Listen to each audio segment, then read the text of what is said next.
I will be there forevermore. There's a special star that shines every evening in your eyes. Special star that shines. It's gonna hit a lullaby. Special, I'm gonna put Vaseline.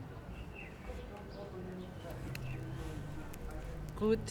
I'm Zanel Mholi, reporting live from South Africa. I'm a visual activist. I take photographs. The kind of work that I do is on queer politics, gender politics, politics of race. I'm fascinated by LGBTI individuals in different spaces. I've learned how beautiful this place is, how important our lives are, and why we should preserve a history about our own people, about us. Very, very interesting township. I've done a lot of shots here. I shot the first gay wedding here in 2002.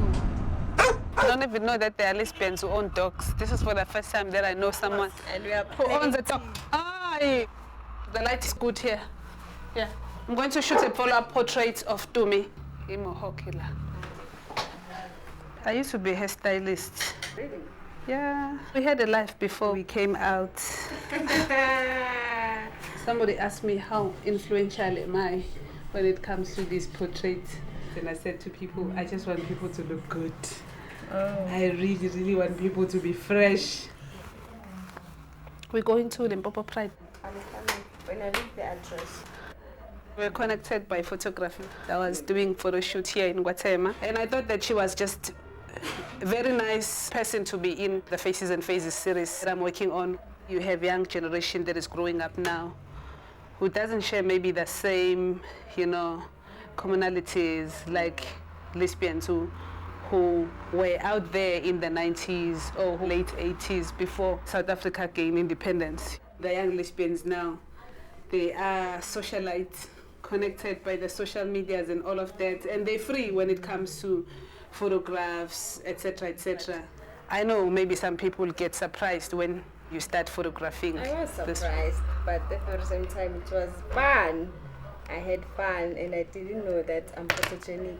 So since then, I like to take myself pictures.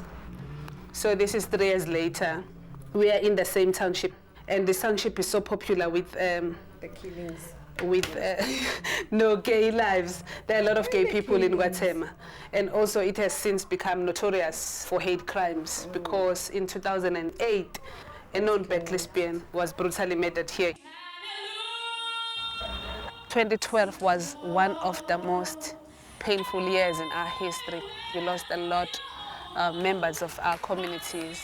And hate crimes specifically, curative rapes and lesbian murders became one of the brutality that is stained in our brains forever.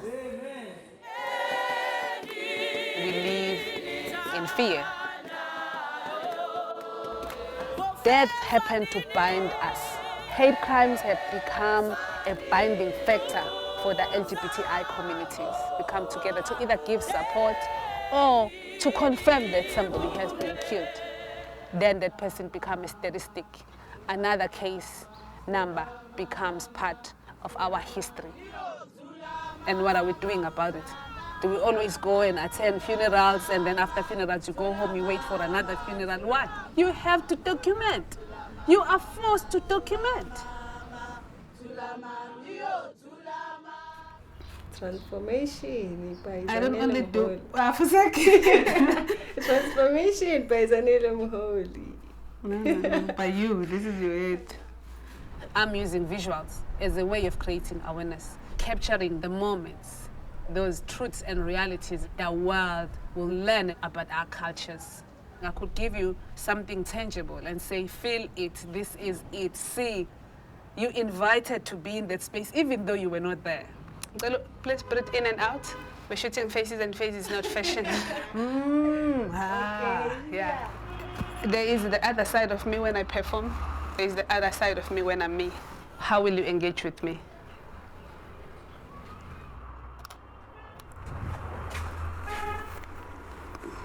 You look so gay, yeah? Actually, you look like a drag queen. Most of the time I work with people that I know. They're no strangers to me. I call the people who are in my photographs participants because you partake in a project that will inform many audiences. And when it comes to these young lesbians you are teaching, Any person who's interested in learning is welcome to learn how to take photographs. I provide cameras as long as a person will be able to document what will then become a contribution towards Inganyeso, which is the organization that I formed. One cannot do these major projects alone, which is why I invited people to come on board and work with me. And it means that it's not lonely anymore. Take 5. I started this project called Inganyeso to ensure that people who are featuring in my photographs get a platform to share their own lives and work. People get to read about sex, people get to read about anything that they will never, in as much as South Africa is so democratic, they'll never see that kind of text in the mainstream media. Most of the team members, we are black lesbians. Hello. People occupy different positions within the Inganyeso crew. Bongi is a documenter, and Lerato is a graduate. She's a journalist, and we just posted a new story on Pep Smear that she wrote this morning. Now I had to beg Lerato to cut that hair, and look how beautiful this person is. He did Lerato's portrait in 2010, so we're gonna have a nice follow-up shot. I train and I will continue to train with or without funding. Because if I wait for someone to validate my existence, it will mean that I'm shortchanging myself. Recently, we had to decide whether we buy a fridge where we live or we buy a new lens. So we sleep on the floor, it's nice. Documenting with my crew, it's fabulous. I love the people that I work with.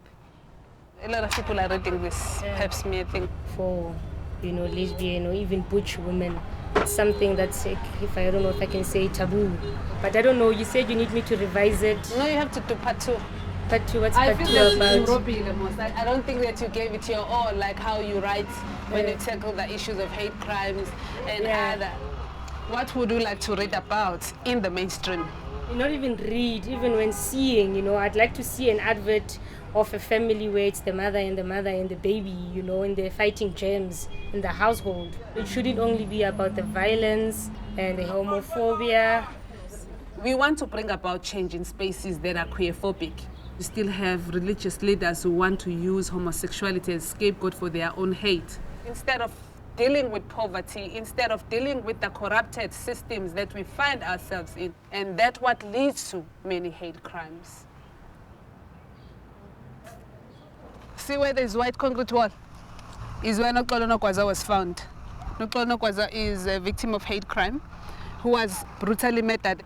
Her head was crushed with a big stone. Her teeth were all over the place.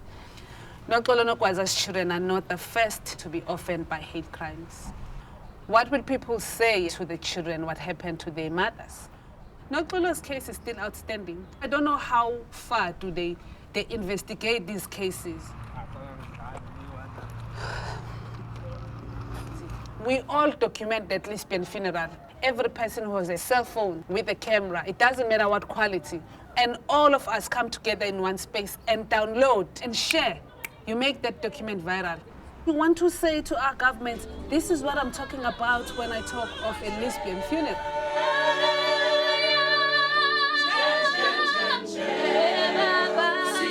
It's my wish that we could find positive lesbian icons on Wikipedia as well, other than to always find brutal murders. You Google black lesbians in South Africa, you'll see what you see there. There's nothing that focuses on same-sex love versus these hate crimes. When do we start talking about intimacy? I produce pictures that are intimate because I'm an intimate being. This intimacy that disrupts the perpetrator leads to us being killed. It starts by the same-sex love that is disorganizing the mindset of the homophobe. More education is needed.